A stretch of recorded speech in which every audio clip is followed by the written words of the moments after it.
Dawson, bonjour. Bonjour. Merci d'être l'invité cette semaine de l'Écho du mercredi, le magazine économique de Maurice Info. C'est moi qui Le vous remercie. ou COO de Business Mauritius. Alors, il y a trop beaucoup de termes dans une compagnie. On connaît ça devient un CEO, mais on connaît ça devient un CFO, un COO, c'est un peu un manager, un genre de manager. Le CEO, il deux par fonction, il est là pour épauler le CEO, Chief Executive Officer.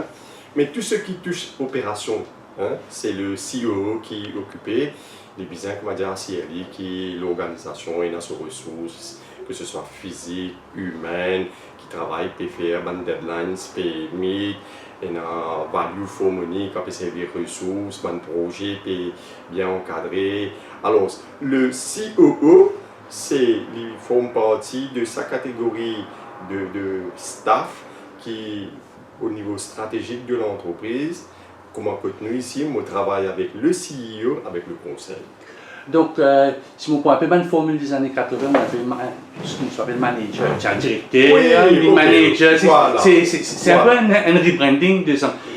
Il y a quelques jours, on présente, avec brio, on vient dire, c'est un aspect personnel, MIPA, là, se rencontre Red Code to Rogue Accountants, le Workers' Right Act.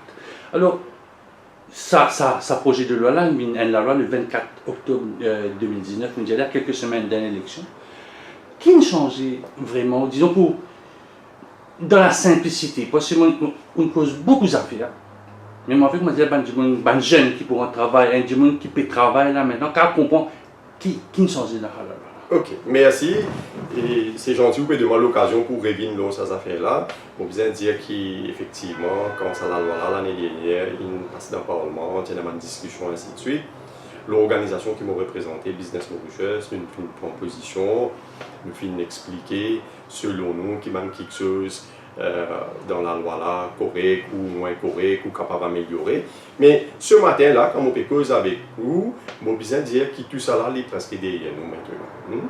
Comment je dire, aujourd'hui, nous avons la loi, ce qu'on appelle un Enabling Act, the Law of the Land, tout ce qui concerne relations industrielles, travail, le Workers' Rights Act, c'est la loi aujourd'hui. Comment il était? Vous rappelez, il finit de voter dans le Parlement, c'est-à-dire il est en vigueur là. Alors, ça la loi là fondamentalement, il concerne l'emploi, tout travail. Quand il dit qu'un travailleur, il peut travailler dans une entreprise ou pour un employeur, sa relation-là, il peut réglementer par ça la loi là. Alors la loi là, vous trouvez, il est assez éloquent, il est bien complet, il y a beaucoup de choses. Bon, pour commencer à énumérer un par un des trois faits saillants qui sont dans la loi là. Premièrement, le régime de working time. Tout ce qui est horaire de travail, la loi est claire là. La journée de travail aujourd'hui, c'est une journée de 8 heures. Moi, je veux juste à 8 heures. Parce qu'il y a des gens qui parfois disent, bon, 8 heures de travail, c'est-à-dire mon bureau 8 heures, je finis 4 heures.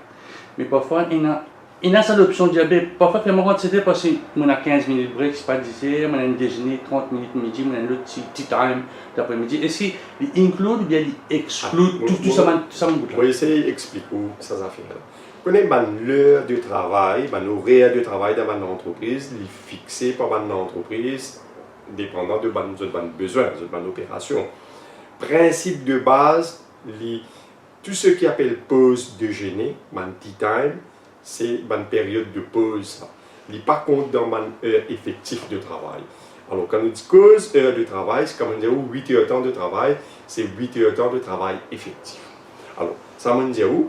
Le working time, ça veut dire heure de travail, c'est la journée de 8 heures de temps.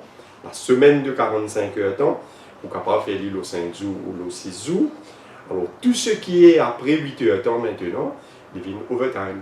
Moi, je même ça, il y a une semaine de 45 heures, pardon, mais vous faites le 5 jours. Mais si vous dites à moi, mon working hours, 8 heures de temps, ça veut dire que vous travaillez 9 heures de temps pendant ça 5 jours. Là. Effectivement, nous avons 45 heures de temps par semaine. Si vous pouvez travailler 6 jours, il pour 5 jours de 8 heures de temps, un jour de 5 heures de temps. Mais vous capable une entreprise, il peut opérer seulement 5 jours, là, il peut faire 9 heures temps, 5 fois 9 heures temps. Et ensuite, qui ne soit pas seulement trouvé, on va dire, il y a un night shift, Alors, un régime assez particulier. Mais... Voilà. Dans working time, deuxième, ça veut dire ça c'est une première chose fondamentale qui a changé.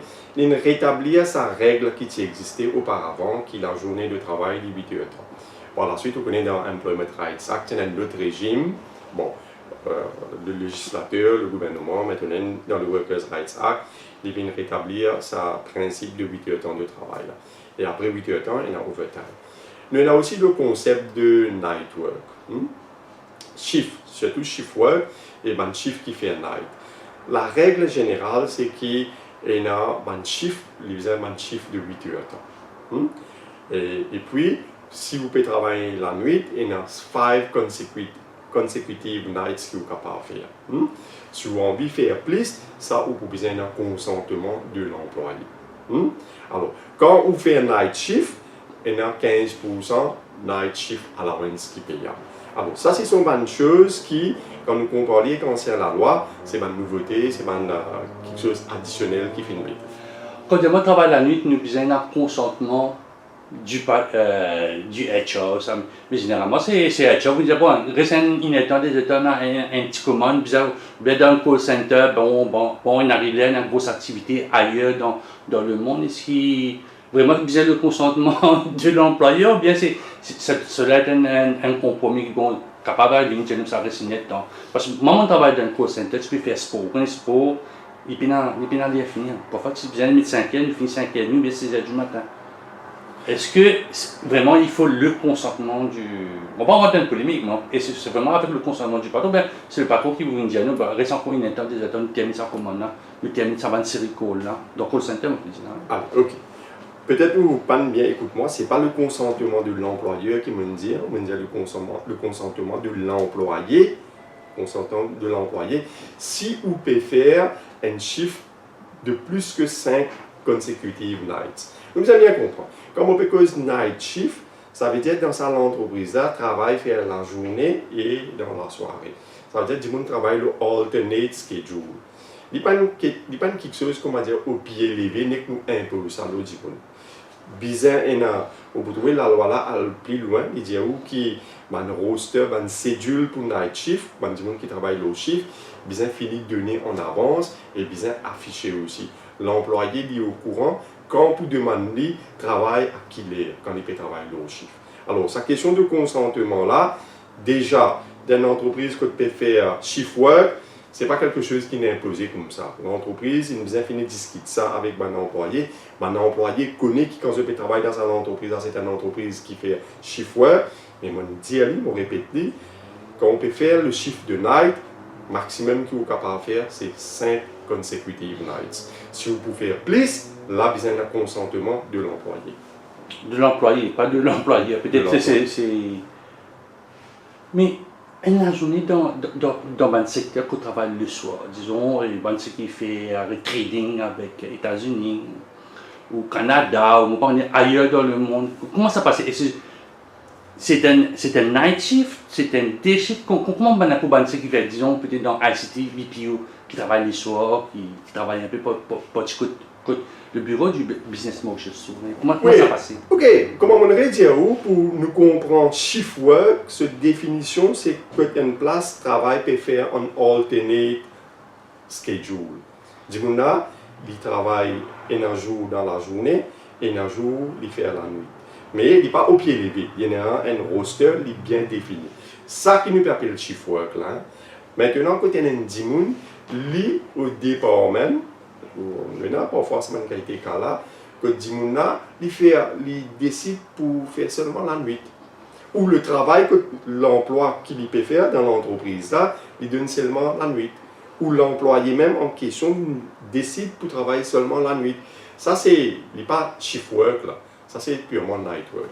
C'est-à-dire, pour lui, c'est le régime de 8 heures de temps. Est-ce qu'il gagne ça 1.5 night shift là? Non. À la fin, ça, il n'est pas gagné. Là, il est important. Oui, il est important, visuellement. Oui, là, il n'est pas gagné ça à la fin, parce qu'il n'est pas pu travailler le shift là. So, normal, comme on dit, il travaille normal working hours il est dans la journée. Pour lui, son normal working hours, c'est dans la soirée. Il n'est pas alterné. Donc, on dirait que ça, tout à l'heure, tu peux dire, moi, j'ai dit à MIPA que ça là, c'est, ils veulent lower the line. Oui. Mais si moi, on lower the line, on a 31 remuneration orders, ça aussi crée un petit peu de, mais ça là, moi, il y a 31 TDP, on va dire. Ok. Vous connaissez ça, une petite affaire qui vous peut dire, un offshoot, sous TDP, comme on peut appeler là. Il ne faudrait pas nous dire que c'est maintenant qu'il est là. Les remuneration orders, depuis 1973, quand ils créent le NRB, doucement, ils commencent à faire des remuneration orders. Au fait, les remuneration orders, c'est quoi? Remuneration order, c'est une loi spécifique qui couvre termes et conditions de travail spécifiques pour un employé spécifique dans un secteur. Vous trouvez mon service spécifique des trois coups là. Juste pour dire où, qui à la base, une remuneration order, il y a une affaire purement taillée sur mesure pour un secteur spécifique, pour une catégorie de travailleurs spécifiques. Alors, comme ça, c'est dans 30 remuneration order. Nous finissons gagner un dernier avec quand le Workers' Rights Act est venu, nous finissons gagner un dernier pour ICT. Man remuneration orders, je prends spécificité dans le secteur en considération. Autant que le Workers' Rights Act, c'est la règle générale, man remuneration orders, le certaines man c'est quelque chose, c'est un petit peu différent. Mais quand c'est différent, il ne s'applique pas pour tout le monde. Il applique seulement pour ce secteur-là, pour sa bonne catégorie employée. Étant donné qu'on a une association de plusieurs industries, ben là, au courant de ça? Oui, c'est obligé au courant maintenant? Oui. Ban remuneration orders, comment vous pouvez dire, il n'existait, vous avez dit, dans le temps, de belle lurette. Alors, tout ça, dans l'entreprise-là, applique cette remuneration orders, et ban quelque chose, ban provision qui ne pas trouve dans remuneration order, là, c'est besoin prend l'idée depuis dans Workers' Rights Act, où auparavant c'était le Mais est-ce qu'il est difficile dans une simulation, un bout ici, mettre remuneration order de nous secteur? Vous connaissez des pouvines plus faciles. Longtemps, je suis capable de comprendre une question, ou comment dire, les cas donner une idée. Ti maman, on besoin prendre ici, ti maman, on besoin mettre là-bas. À une certaine époque, c'était comme ça. Et dans différents secteurs, peut-être les conditions n'étaient pas les mêmes. Alors, je prends un exemple. Dans un secteur, mettons, un monsieur travaille dans un secteur. Pour lui, ces conditions sont comme ça. Si madame travaille dans un autre secteur, peut-être congé est un peu différent. Alors, tout le pays travaille, ou pour dire, there is the law of the land, et dans la loi travail, pour un quelque chose peut appliquer, pour un autre quelque chose peut appliquer. Effectivement, dans le Workers' Rights Act, quand ça, la loi là rentre en vigueur, la question de comment pour harmoniser avec remuneration orders, je crois que le gouvernement a bien prendre ça en considération. C'est à cause de ça que vous pourrez remarquer tout ban remuneration orders, ban terme, ban conditions qui sont applicables pour tout secteur, pour tout le monde. Il ne finit depuis dans remuneration orders. Il garde seulement dans le Workers' Rights Act. Aujourd'hui, une remuneration order est épurée. Il y a seulement quelque chose propre pour ce secteur-là. Mais toute bonne disposition générale de la loi, ça, une photo, vous pouvez prendre directement dans le Workers' Rights Act. Parce que si vous parlez dans le Remuneration Order, il n'est plus existé dans le Remuneration Order. Le législateur, il finit prendre tout ça là, il finit mettre dans le Workers' Rights Act. Donc, ça veut dire tout harmonisé. C'est-à-dire, voilà. Si on parle de l'hôtellerie, il peut agir sur une affaire pour l'hôtellerie, une cause à City, voilà. Une cause à mais sinon, tous les autres quelque chose, les trouvent dans le Workers' Rights Act. Souvent, on nous pose la question, vous prenez une amende recruteur, ou même parfois recevoir faire une interview. Est-ce qu'il y a une affaire contrat, nous mettons un peu l'autre? Il y a le français appelle CDI, CDD. Est-ce qu'il y a ça est harmonisé, il y a une définition, ça veut dire quoi, un contrat de travail maintenant, dans sa nouveau, la loi là? Écoutez, sa définition que vous pouvez voter pour contrat de travail là, oui, elle est dans sa nouvelle loi là, mais je besoin rappeler qui est déjà dans le Employment Rights Act. Ce n'est pas quelque chose de nouveau ou additionnel qui permet. Ça veut dire, dans le Workers' Rights, dans le Employment Rights Act même, c'est fini de dire qu'il y a une obligation pour une entreprise, pour un employeur, le minimum qu'il est besoin de donner, Particulars of Work Arrangements, pour un employé. C'est-à-dire c'est un document qui reprend tous les termes et conditions de l'emploi, les termes majeurs. Ce principe-là, vous pouvez trouver une garde dans le Workers' Rights Act. Alors, pour répondre aux questions, tout le monde qui peut travailler, quand il y a une relation employé-employeur, il a besoin d'un document qui a tous ce détail de ce travail, concernant ce travail. Pour revenir avec une question de CDI, CDD, nous la loi toujours une faire provision à ce qui est capable de faire du monde travail le bon contrat à durée déterminée, bon CDI, bon CDD, sorry. Sinon, s'il n'y a pas le CDD, il peut appeler, comment dire, il y a un open-ended contract, il y a un contrat à durée indéterminée. Ce qui nous remarque, effectivement, sa nouveauté dans la loi là, c'est que maintenant, il vient mettre une limitation, le bon contrat à durée déterminée. Autant que possible, il s'agit le terme des job of permanent nature. Quand nous pouvons écrire un dimun, ce que la loi vient dire job of a permanent nature, il y a une interdiction formelle pour utiliser CDD. Ce qui voudrait dire qu'il faut job of permanent nature, les besoins CDI. Quand nous trouvons une petite ambiguïté et peut-être besoin de travail là, c'est qu'il n'y a pas d'une définition de qui ça veut dire job of a permanent nature. Nous finissons faire une recherche un petit peu, parce que vous connaissez ça, problème là, on ne peut pas gagner seulement Maurice et un peu partout. Et ça aussi, ce n'est pas un problème, c'est un changement qui est aujourd'hui dans le monde du travail. Nous sommes capables de reconnaître que nous pouvons sortir depuis d'un concept qui s'appelle job for life, que tu travailles avec un seul employeur, quand on rentre jusqu'à qu'il y a la retraite. Aujourd'hui, il n'y a plus beaucoup de mobilité. Du monde, je suis content de certaines étapes de la vie, travaillent différemment. Je travaille dans un projet, je travaille dans une entreprise, je travaille pour eux-mêmes, je retourne dans une entreprise. Alors, juste pour qu'il y ait une mobilité, le concept de flexibilité dans le monde du travail, peut-être qu'il y a beaucoup de recours qui sont employeurs, qui sont entreprises, qui gagnent. Ça et là, un peu dans le monde, finalement, un petit peu, peut-être, mauvaise utilisation de contrat à durée déterminée. Côté quelque chose comme la précarité, des gens qui travaillent, qui ont ses protections, qui ont pension, alors ils sont capables de travailler avec différents employeurs, mais pas fin de faire une contribution pour eux. De ce fait, aujourd'hui, vous trouvez chez nous, il y a une obligation, pour qui contrat là, les besoins CDI, sauf quand les seasonal work, project related et temporary in nature. Dans ces trois cas-là, on peut toujours capable de travailler le contrat à durée fixe.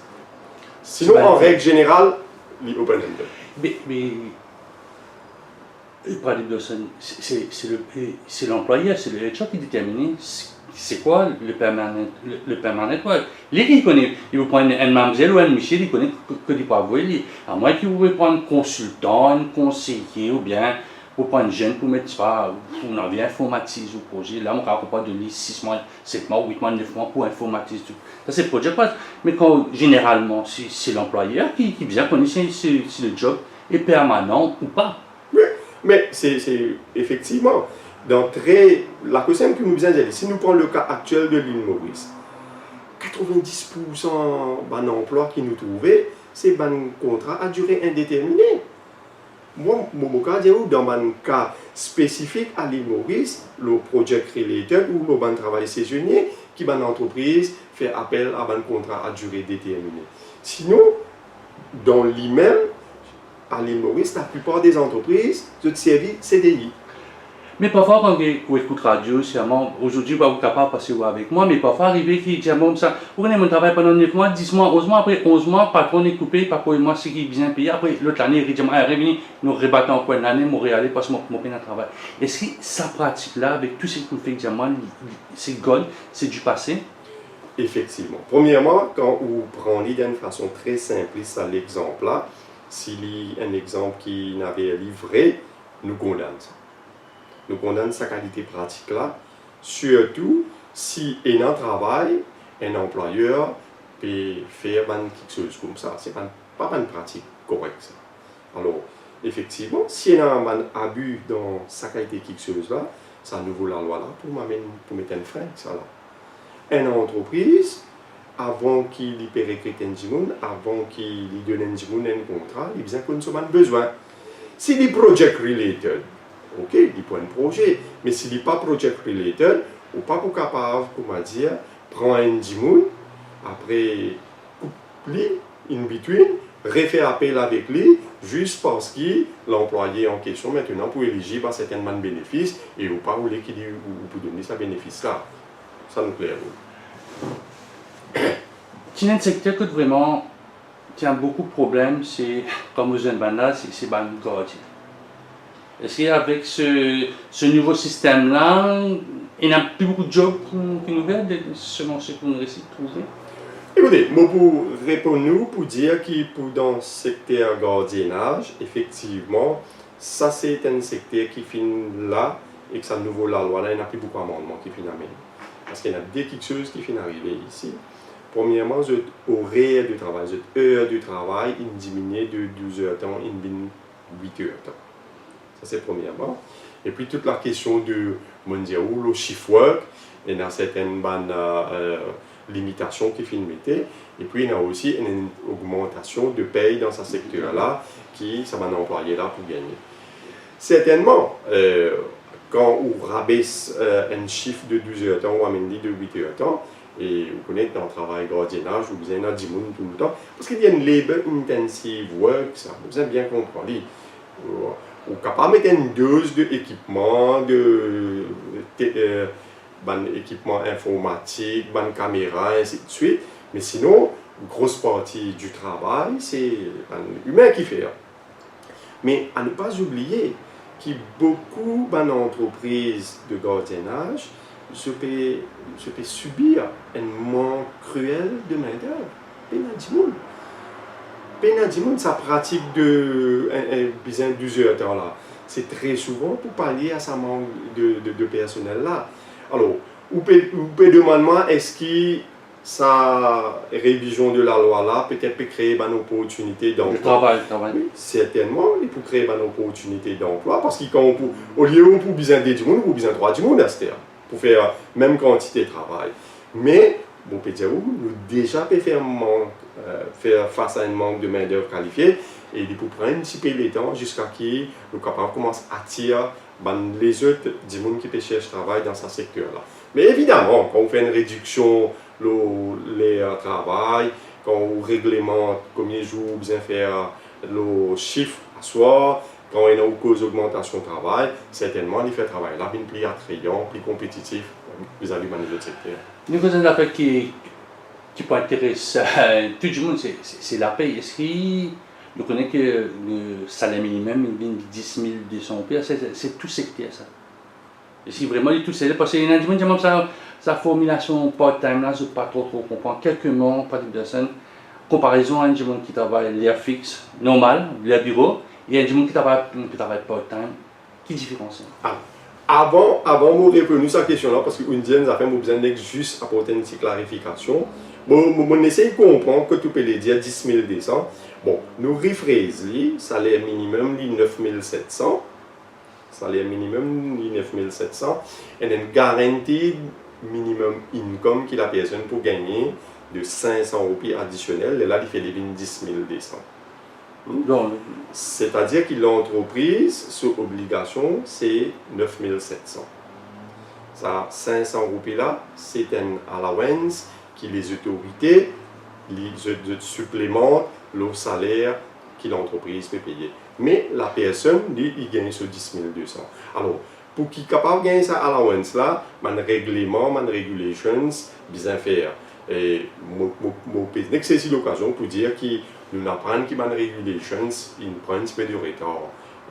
Peut-être que les autorités peuvent travailler là très vite là, pour nous capables de gagner ces regulations, pour que les gens gagnent une garantie de minimum income de 10 200. Donc, permettez-moi d'arrêter. C'est-à-dire, un jour, là, valeur du jour sur le basic salary, c'est 9 700, c'est 10 200. Éclaircissez-moi, parce que là, quand un jour, tu as posé ça 500 € garantie, là, il peut comprendre. C'est-à-dire que, ou un patron peut payer 9 700, et c'est le gouvernement qui peut donner 500 €. Mais comment ça, 500 roupies, puis venir sur fiche de salaire? C'est-à-dire, vous payez avancer 500 roupies, ou bien dans ce compte, ben, combien de 500 roupies? Comment ça vous passe? Voilà. Donc, effectivement, la question là, peut-être vous besoin chercher la réponse là beaucoup plus auprès des autorités maorais, parce que c'est quelque chose qui peut exister, hein. C'est pas quelque chose de nouveau là. Sa question de allowance là, et auparavant, c'est un négatif income tax, ainsi de suite. Tout ça là, c'est une autorité, je bien rodé, je finis adresse situation là. Je suis bien comprendre quand on paye salaire, mon employeur, je fais une bonne return. Mais pour finir, connaître d'après return qui est employeur là, il a envoyé, qui dit moun qui est éligible pour gagner sa bonne allowance qui nous finit causer là. Dans une entreprise, le minimum qu'un employé aujourd'hui en termes de salaire de base, c'est full-time, il est pour 9700. Mais vous êtes capable de gagner une entreprise, beaucoup d'entreprises qui pratiquent un salaire plus que 9700. Alors, dans ce cas-là, l'employé en question pour gagner son salaire de base que l'entreprise peut payer, mais pour arriver jusqu'à sa 10 000 $, il y a un petit allowance qui, quand tu as vu le return MRE pour ouvrir ça dans le compte ça employé. Donc, si un jeune employé, disons, il sort du collège, genre vraiment, SI, HSI, il ne va pas prendre seulement problématique là, il a gagné un travail, il n'est pas pour étonnant, comment dire, il ne va pas le larguer avec son HR manager, plutôt 9700, puis le fiche de paye. Donc, non, le salaire minimum, il est 9700. Par contre, le HR manager, pour dire, si nous pratiquons un salaire minimum, ici, vous pouvez gagner 9700 contre nous, et nous pouvons envoyer return auprès des autorités pour prendre toutes les coordonnées de la personne, sur les détails, et l'État pour supplémenter ça 500 roupies. Il vous gagner sur 10 000 $. Mais si nous connaissons qui tout le temps il favorise ou 20 mais ça dit qu'on n'a pas envie sur la paix, c'est là bon. Comment ça veut dire? C'est-à-dire, un moré, les services de l'État pas payé bon chèque. Il y a du monde qui paie là bon. Oui, mais là, c'est vraiment quelque chose qui ressort de MRE là. Employeur, il peut faire son return. Normalement, comment MRE pour payer? Nous, tous les cas qui nous au courant, la plupart des cas, c'est les cas que nous donne notre numéro de compte, MRE verse ça dans notre compte. Mais pour question légitime, peut-être vous pouvez bien prendre ça avec MRE. Ok, comme vous avez un monde de MRE. Bon, ne pas répondre à une question de part-time. Alors, ouais, part-time. Oui. Ou si un dimoun il travaille, comment dire, full-time, là, il peut gagner sur 9700. Alors, si un dimoun full-time, là, nous mettons, comment dire, 45 heures par semaine. Hein? Si un dimoun travaille moins de 45 heures par semaine, c'est-à-dire pas au moins, il peut gagner encore au moins, là, il y a une façon qui, dans Regulations, il peut gagner pro rata de sa full-time là, il peut gagner ce salaire minimum. Ici, comment dire, ce paiement qu'il peut gagner, il peut calculer la base de salaire minimum pour respecter le principe de hourly rate qui peut garantir ce qui est salaire minimum peut donner. Juste dans ce portable, il fait 9-13 ou bien midi 4 heures, ben, il dit rester 5 heures. Est-ce qu'il est éligible à ça 1.5 là ou bien il n'est pas éligible?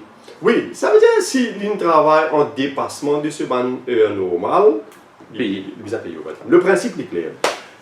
Ben dimanche pareil maintenant, des fois, 3 fois, explique-nous un peu. Oui, ben dimanche pour premier 8 heures temps, comme on dit, journée de travail de 8 heures temps, ben premier 8 heures temps, des fois, en dépassement de premier 8 heures temps, là il vient 3 fois. Ça veut dire overtime, dans dimanche, il plus.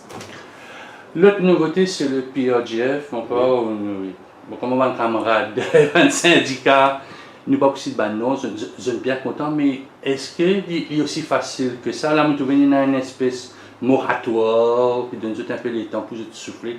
Parce que nous avons un camarade qui dit ça, augmentation ici, PRGF, l'autre côté, nous risquons tout le monde en difficulté. Mais explique-nous un peu comment il m'a, c'est ça, Portable Gratuity Fund. Le PRGF, Portable Retirement Gratuity Fund, comment dire, dans la conception, dans cette philosophie, c'est quelque chose de vraiment intéressant, hein, vraiment avant-gardiste, et il peut mettre en place un système qui peut assurer qui quand même du monde peut travailler et une contribution peut faire pour eux, pour qui demain quand je bouge de mon employeur, je peux bouger depuis dans le travail, mais je ne compte pas bouger, je compte là, ma contribution peut continuer à rentrer dans sa compte là par le nouvel employeur, et comme ça, during their working life, Quand on est première place pour travail, je compte pour rester toujours alimenté par une contribution.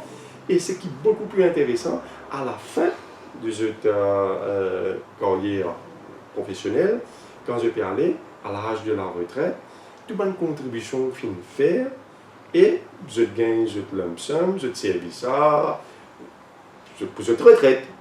À la base, c'est ça.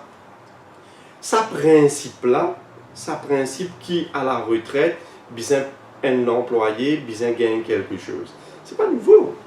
Faut pas nous un petit peu qui, comment dire, portable, c'est maintenant qui peut venir, comment dire, venir mettre un lump sum. Non. Le principe de payer une gratuité à un employé à l'âge de la retraite est toujours là. Il est toujours là dans la loi. Et moi, bien même dire ici dans le Labour Act, il est dans le Employment Rights Act, et aujourd'hui il est dans le Workers Rights Act. Ben, l'employeur, à aucun moment, pas typé, comment dire, go scotch free, comment dire, pas payer non. Non, dans beaucoup de cas, vous trouvez un employé, quand je pars à la retraite, mon employeur, on ce qu'il a pour faire après la loi. Mais, pas tout employeur qui tient un plan de pension. Aujourd'hui, le Portable Retirement Gratuity Fund, effectivement, il donne l'occasion, mais il impose lui aussi, quelque sorte, qui, si vous avez un plan pension, ok, vous pouvez mettre l'argent dans le plan pension là pour the benefit of the worker, mais si vous payez un plan pension, il y a une structure qui s'appelle le Portable Retirement Gratuity Fund. Donc il y a deux niveaux, c'est-à-dire au niveau des compagnies. Moi, je vais prendre un exemple avec vous. Disons, moi, je suis dans une compagnie, là, on arrive 10 ans, pour diverses raisons, je viens dans l'autre compagnie, mais dans la compagnie, on tient un plan de pension, peut-être moi, tu peux contribuer un temps, pas tu peux présenter, mais normalement, il y a un système PRGF là, qui arrive à l'argent qui dans sa plan de pension, compagnie, on pendant 10 ans. Ça lui bien non, il y a avec Portable, justement, on me dit où, parce qu'il y a quelques années de cela, tu finis avec un amendement, le Portability of Pensions. Il est clair ça. Quand un monde peut travailler dans une entreprise et un plan pension, quand il arrête de travail dans cette entreprise-là, il bouge dans une autre place, c'est l'argent qui contribue pour lui là. Et il y a trois petites choses qu'il est capable de faire avec sa casse-là. Premièrement, ça l'argent-là, il est capable, s'il travaille avec un autre employeur, il est capable de faire amener dans sa plan là-bas là, avec un autre employeur. Si il y a un plan de pension personnel pour lui, il est capable de faire amener ça là-bas. Ou sinon, ça l'argent-là, il freeze, quand il est à la retraite, il peut gagner une quantité qu'il gagne avec son investissement. Il n'est pas perdu. Mais il rappelle, j'ai pas ce compagnon de permis. Il disparaît sur le marché et il perd 10 ans de travail. Ok, mais il ne faut pas nous venir dire qu'il paye un régulateur. Toutes ces affaires-là, quand nous payons sa qualité plan-là, sa qualité instrument financier-là, il y a un régulateur qui s'appelle FSI. Alors, FSI, il peut veiller à ce qui sont bénéficiaires de certains bandes plans qui se gagnent, se gagnent dû. Comme on va dire, on ne va pas répondre pour le régulateur. Le régulateur, lui, est capable de dire qui travaille, de faire en interne pour s'assurer que tout le monde bénéficiaire pour qui a l'argent il contribue dans le fonds et qui travaille de suivi, de contrôle qui se fait. Il y a un peu la mobilité. Beaucoup de jeunes, une année, ils sont ici, l'autre année, ils sont là-bas, pendant 3 ans, ils sont de l'autre côté. Comment ça peut marcher pour eux? C'est-à-dire, si un enfant, là, le 1er février, ils rentrent dans un nouveau job de travail. Ils tiennent rien avant, après ils viennent ici, après dans 10 ans, ils parlent ailleurs. Vous connaissez, ce qu'ils tiennent avant là, pour 1 minute, si ce n'est pas avec le même employeur, nous besoin faire ça divide là, nous besoin bien comprendre. Nous besoin commencer, nous besoin dire que Portable, il rentre là. Si quelqu'un peut rentrer dans une entreprise à partir que Portable vient, tout ce qu'il peut travailler, pendant le temps qu'il est pour travailler, il peut avoir une contribution pour lui. Demain, quand il peut changer d'emploi, il peut aller à une autre place, quelque part, pas besoin trop être, comment dire, alerté, concerné, qui peut arriver sur casse. Parce que ça, l'argent-là, chaque mois, quand l'employeur peut contribuer, les autorités, pour finir, verser ça dans un compte individuel. Nous pouvons attendre les regulations, le portable, pour être un petit peu plus clair là, pour guetter qui s'en a qui peut faire le travail. La loi cause un administrateur, nous ne pouvons pas même connaître qui s'en a l'administrateur. Nous connaissons collecte des fonds pour faire par MRE, mais pour l'administrateur, nous ne pouvons pas trop connaître qui s'en a qui peut faire lui. Alors, une fois que les regulations viennent en vigueur, peut-être qu'il est beaucoup plus clair. Alors, si on reprend l'exemple, quelqu'un qui peut rentrer dans une entreprise ou quelqu'un qui commence travail après l'introduction de Portable Retirement Gratuity Fund, toute bonne contribution qu'il peut faire pour lui pour rentrer dans son compte. Et l'argent là pour dans son compte, si demain il peut changer d'employeur,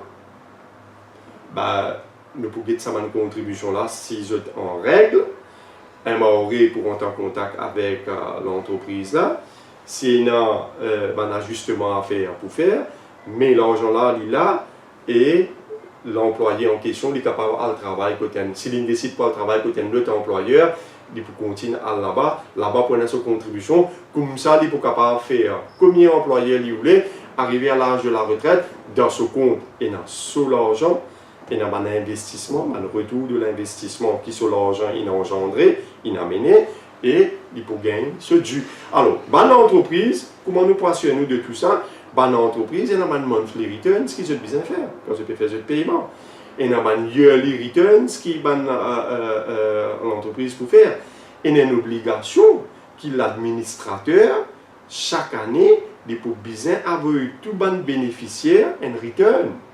Donc, qui quantité casse dans un compte inaccumulé. De ce fait, un employé en question, pour qui ma contribution dans le Portable Retirement Gratuity Fund faire, il peut au courant, quand on peut travailler telle place, d'après le return, combien d'argent est là pour moi. Est-ce que c'est un numéro compte qui m'a bien monter mon nouveau patron? Ou bien automatiquement ça va se faire au niveau de la MRE, toute cette institution-là? Je pense que le gouvernement bien rodé, une fois qu'il se peut finir, prend les détails d'un employé, pour finir capturer, une fois que Portable Retirement Gratuity Fund rentre en vigueur, là, ça va un premier return là, vous pensez, dans le système, et combien d'employeurs ou place qu'il a employé par la suite pour travail, c'est le numéro, le système pour finir retracer. Mais où il a tout à fait raison pour clarifier la chose avec les autorités concernées telles que MRE. On est mon content, Rodley, qui arrivait si ça, disons, un couple. Madame n'a pas de travail, Michel a travaillé pendant 20 ans, 25 ans, il arrivait pas mal à décider. Disons, nous prenons un décès naturel. Oui. On va faire des accidents. Qui arrive ça l'argent? Et si madame là, pour qu'elle va aller, toc, toc, toc, mon Michel ne travaille pas pendant, elle est morte, dire, mon caractère, elle est là, mon caractère, c'est ça, ou bien c'est perdu? Non, c'est évidemment, certainement pas, c'est perdu. Juste avant nous cause, dans le cas présent, dans le cas précis qui vous peut causer, effectivement, de toute façon, pour un return, il y a les returns que la personne peut déjà au courant combien l'argent il est là.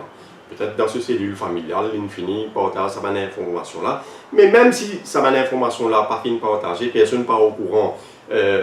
Seulement, nous besoin connaître qui dit travail, quelle place. Sous le côté employeur là pour service au bout d'office pour rentrer en contact avec un MRE, mais même la personne même capable de rentrer en contact avec un MRE, ou même avec le ministère du Travail, l'inspectorat du Travail, mais juste pour dire que la personne peut être une décédée, le travailleur est décédé, mais ce ban dependence pour un droit à l'argent qui finit contribuer et l'investissement, retour de l'investissement concernant sa contribution-là. Quand il y a dépendance, c'est seulement les enfants. C'est pas s'ils vivent en concubinage, parce que parfois une ambiguïté. Là, c'est pas l'officiel qui vient chercher, mais c'est la personne avec qui ils vivent sur 5, 6, 7 dernières années. Moi dire où, l'OSA, il là, peut-être nous clarifier beaucoup plus avec une autorité qui coupe. Non, parce que pour arriver aussi, vous pouvez arriver, vous voyez un employé, mais ça, on vit pendant 7 ans, on ne peut pas qu'on décide si tu morier avant, après, c'est pas lui qui gagne ça, c'est le reste. Nous, on a une affaire licenciement. Et c'est maintenant, licencié parce que longtemps, tu dis à vous, ça. Bon, Jean-Claude, la fin du mois, aujourd'hui le 14 et 15, on a décidé là, dans le comité pour mettre moi des hauts pour X raisons, pour une raison financière. Évidemment, ça dans 15 jours, toi, ça n'abolit ça ou bien vous êtes pris beaucoup de temps? Bien apprécié sa façon qui vous fait caricature ça va. Non, moi, parce que la vérité, parce que quand vous vivez, mon cas permet de caricaturer. Non, moi comprends et moi comprends la peine si vous-même vivez ces affaires-là. Mais nous devons mettre clair qui, d'une façon générale, aujourd'hui, quand nous pouvons trouver dans le privé, il y a plus de 550 000 personnes qui travaillent. Quelque part, dans l'entreprise, dans le privé, je tenais un rôle plus haut. Nous bisons du monde, nous recrutons du monde et nous célébrons nous du monde travaille avec nous et je t'allais seulement à la retraite. Et dans le cas malheureux de licenciement lié à une raison, et ça aussi s'il est abusif, la cour industrielle rentre là-dedans. Mais grosse majorité parfois des licenciements, c'est comment le terme appelé, c'est termination on economic grounds. C'est pour une raison économique. C'est parce que dans l'entreprise, sa activité qui peut faire là, sa projet qui peut faire là, ou sa business qui peut faire là, il n'est plus rentable, vous arrêtez. Alors, la raison véritable pour le licenciement, c'est le licenciement économique. Parfois, nous ne pas assez dire, nous croyons comment en anglais nous dire, it is the morning prayer, comment dire, just to dismiss ou terminer. First, dans l'entreprise, il y a besoin de monde pour travailler. Mais parfois, malgré le fait qu'il y a besoin de monde pour travailler ou projet correct, il arrive certains éléments qui viennent que le licenciement économique est inévitable.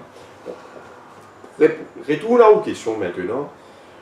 Effectivement, la loi durcit une procédure pour le licenciement économique. La loi pas dit qui pas capable de faire licenciement économique parce que c'est un fait ça dans la vie d'une entreprise.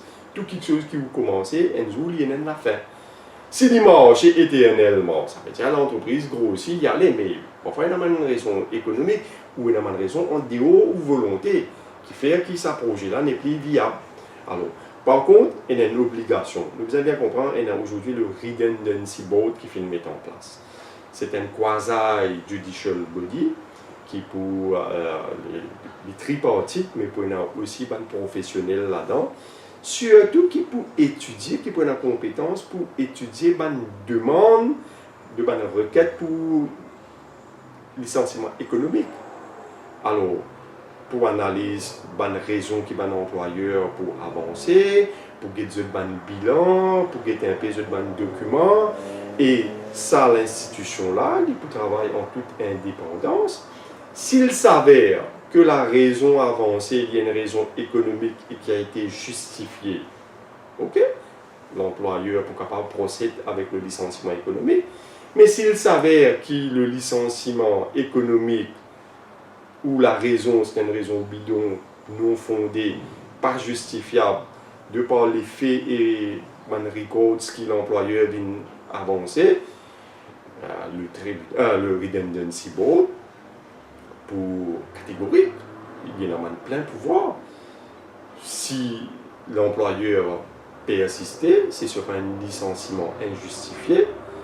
Et dans bien des cas, il y a la possibilité aussi faire employé qui ne perdit ce travail, reinstated, reprend ce poste. Alors, vous pourrez marquer que ça lui pousse à vie comme une piqûre de rappel. Surtout si on a un cas frivole, que pour X raisons, nous pouvons procéder à un licenciement économique. Mais de l'autre côté, nous devons aussi prendre en considération que le licenciement économique reste quelque chose de naturel, de malheureux, mais inévitable. Et bien, il y a une procédure, un règlement bien clair qui nous fait, dans le cas de licenciement économique, il est très important pour un businessman. Parce que demain, si les règles ne sont pas connues, il est un peu difficile pour recruter, pour expandre. Parce que vous ne pas connaissez, vous pouvez expandre, mais demain, si ça n'a pas marché. Ça a posé la question. Le commerce, c'est NADO. Première question, quand tu as un dossier là, dans le board, combien de temps? Est-ce qu'il y a un temps fixe, 14 jours, 15 jours? Parce que si ça vous traîne dans 3 mois, ça businessman là, pour bien payer ça pendant 3 mois, peut-être pas pour un travail. Et là, comment? Écoutez, la loi cause 30 jours. La loi Ok, cause 30 jours. La loi aussi cause qui, si il y a un consentement des parties, il est capable de beyond ça. Mais nous devons bien comprendre que quand un cas peut venir devant Redundancy Board, c'est un cas qui est bien ficelé. Ça veut dire qu'il y a un cas qui a une raison plausible, il y a toute la documentation, preuve à l'appui, et certainement le board a toutes ses ressources en termes de compétences humaines pour qu'il soit capable d'analyser ce cas-là dans les plus brefs délais et respecter les deadlines que la loi mettait. Le cas de licenciement, c'est le fameux comité disciplinaire. Ça ne reste pareil ou bien il y a un changement, il y a une obligation?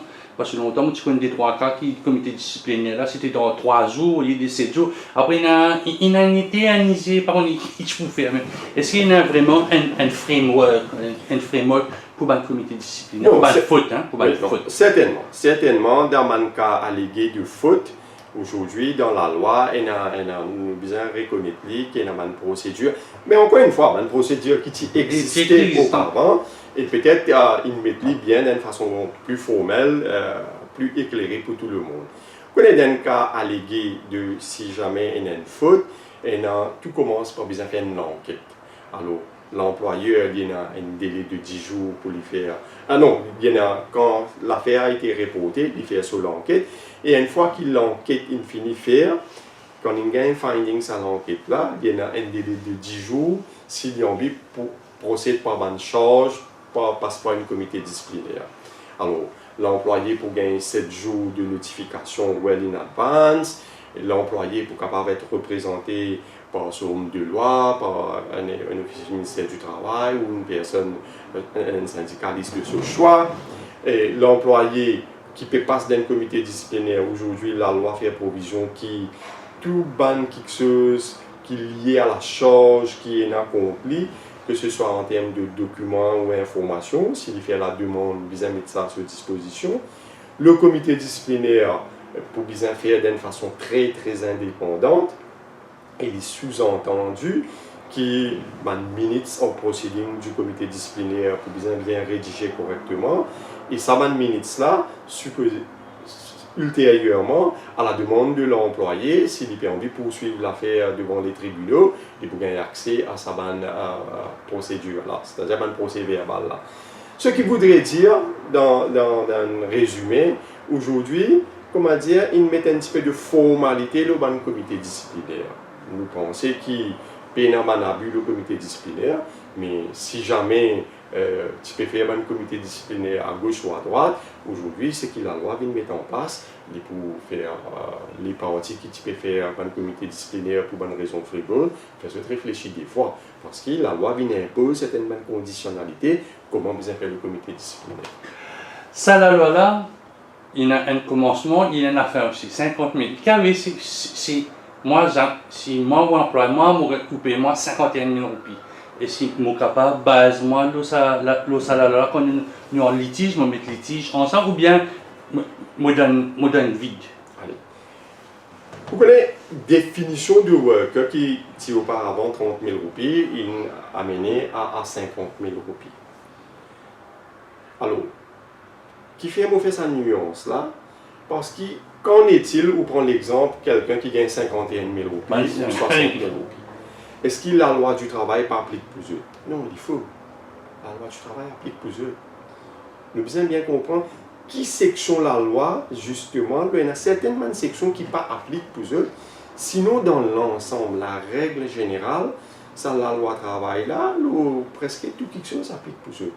Demain, on a un litige ou on a un cas de licenciement, irrespectif ou salaire. Ça, la loi là, les protège. Demain, il y a une question concernant des affaires fondamentales, telles que discrimination, telles que maternité libre, paternité libre, violence au travail. Tout ça, des affaires-là, harcèlement au travail, il applique pour tout le monde. Quand il applique un peu différemment, quand ça fait 50 000 là, c'est parfois, quand il monde peut gagner au-delà de 50 000, sur horaire de travail. Oui, je peux venir la question, est-ce que 8 ans, 9 ans, 10 ans, non, si pas spécifié dans ce contrat, il peut la même. Mais parfois, dépend de la nature du travail qui est différent. Vous connaissez, quand parfois il y a un travail de supervision. Parfois, vous avez fait supervision, quand le travail est fini, alors vous avez fait supervision. Vous n'êtes pas capable d'aller ensemble avec les subordonnés. Alors, il y a certainement une responsabilité parfois qui sont managers ou des gens qui ont un certain salaire, que ce soit en termes horaires de travail, en termes de overtime, en termes de congés, peut-être dans les autres types de congés, les autres types de bénéfices. Alors, ça peut être différent dans un contrat. Mais si ce n'est pas mentionné différemment dans un contrat, ou si l'employeur il met pareil comment la loi peut dire, mais pour ça, une catégorie de monde là aussi, c'est la même chose qui peut appliquer. Donc, il est applicable aussi pour... Parce que j'ai l'impression que c'est une copie dans ce but-là, que jusqu'à négocier. Donc, c'est une affaire très intéressante. Peut-être moi aussi, c'est les livres. Donc, une maternité libre, local libre, cycle libre, c'était bon libre. Maintenant, la paternité libre, nous remercions tous ces gens. Maintenant, nous avons un overseas libre. Maintenant, il y a un régime dans 5 ans, et il y a du monde pas trop comprendre. Et si ça veut dire à partir du 24 octobre 2019, c'est-à-dire si je prends juste overseas libre, c'est en 2024, si je me compte bien. Ou bien si je travaille 10 ans, je suis capable, demain, je dis par contre, octobre, mais pas moi, je réponds un mois overseas libre. Comment ça marche aussi? Bon, pour essayer reste plus simple qu'il est capable, mais lorsque issue de vacation leave là, c'est là que vous avez bien comprendre sa nuance, nous faire le remuneration orders. Oui. Et il est important pour vous comprendre. Nous comment dire qu'il y a un cas que le travail là, pas dans remuneration order, c'est-à-dire secteur que le travail là ou l'entreprise là, il n'est pas gouverné par une remuneration order. Dans ce cas-là, c'est la loi, Law of the Land, Workers' Rights Act, qui peut appliquer carré. Et même si tu es un monde qui peut travailler depuis longtemps dans cette entreprise-là, vu que sa provision-là rentre en vigueur le 24 octobre 2019, c'est dans 5 ans que la personne peut éligible. Irrespective comme il est dans le travail. Clair? Ça n'a pas clair. Nous venons maintenant dans une situation que dans le remuneration orders, tu déjà une provision de overseas leave ou de vacation leave. Tu déjà et l'employé il travaille X nombre l'année. Soit il finit bénéficier un coût, soit il peut bénéficier très prochainement là. Est-ce qu'il peut juste pour ça dire qui peut bénéficier très prochainement pour dire ben non, la loi peut dire 5 ans ou bien attendre encore 5 ans. Alors, vous pouvez trouver que dans ce secteur-là, dans sa remuneration orders là, il amène un amendement.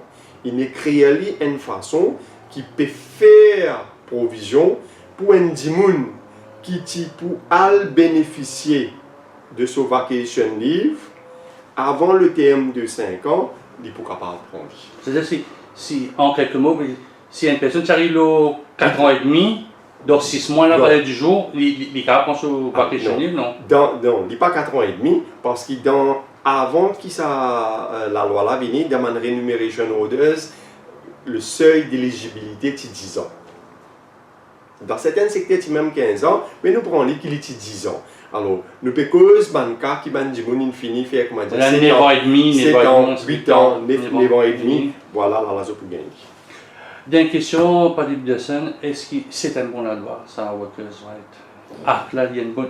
Quand nous dit, il paraît bon, c'est bon? Écoutez, pour nous capables juste, est-ce que la loi est bon, n'est pas bon, c'est faut nous guetter dans le temps. Nous guetter dans le temps et nous guetter que nous étions avant la loi là et que nous étions après la loi là et nous guetter certains indicateurs, par exemple le nombre de personnes qui peuvent travailler, employment levels, le nombre de jeunes qui peuvent travailler, le nombre d'hommes et femmes qui peuvent travailler, et nous guettons un petit peu l'évolution de notre rémunération, de notre salaire, nous guettons un petit peu est-ce qu'il y a un licenciement diminué, nous guettons un petit peu est-ce qu'il y a une complainte diminuée. Alors, il y a différents indicateurs que nous pouvons suivre dans le temps. D'une façon générale, ça, la loi là, il accélère beaucoup plus pour protéger l'employé. Ça, c'est indéniable ça.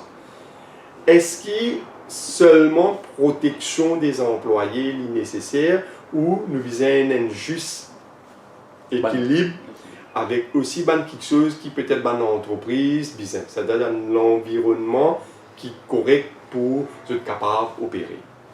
Nous pensons capable de faire un peu plus pour garder ça l'équilibre. Mais c'est un fait. La loi là, comment il était un petit peu plus penché vers la protection.